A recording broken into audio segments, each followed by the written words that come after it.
Je suis Auguste Venkia, je travaille à Serencia et je suis directeur des opérations.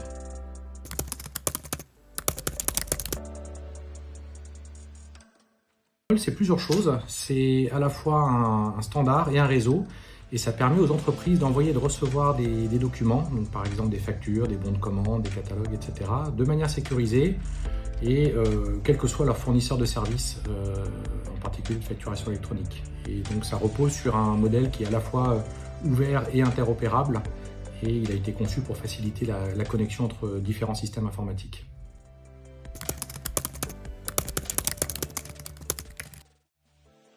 Alors PayPal, c'est déjà plusieurs choses.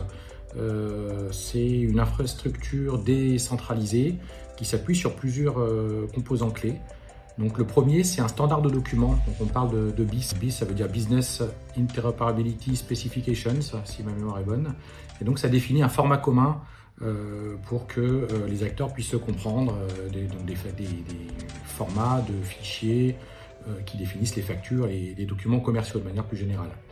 Donc un standard de documents, ensuite c'est aussi un réseau d'accès et donc comment ça fonctionne, c'est que les entreprises se connectent par ce qu'on appelle un access point PayPal et donc les access points sont certifiés et à ce titre peuvent se connecter sur le réseau pour envoyer et recevoir des documents. Troisième point, donc troisième composante, donc pour pouvoir s'échanger des documents, il faut pouvoir joindre son destinataire et donc il y a une composante importante qui s'appelle l'annuaire PayPal.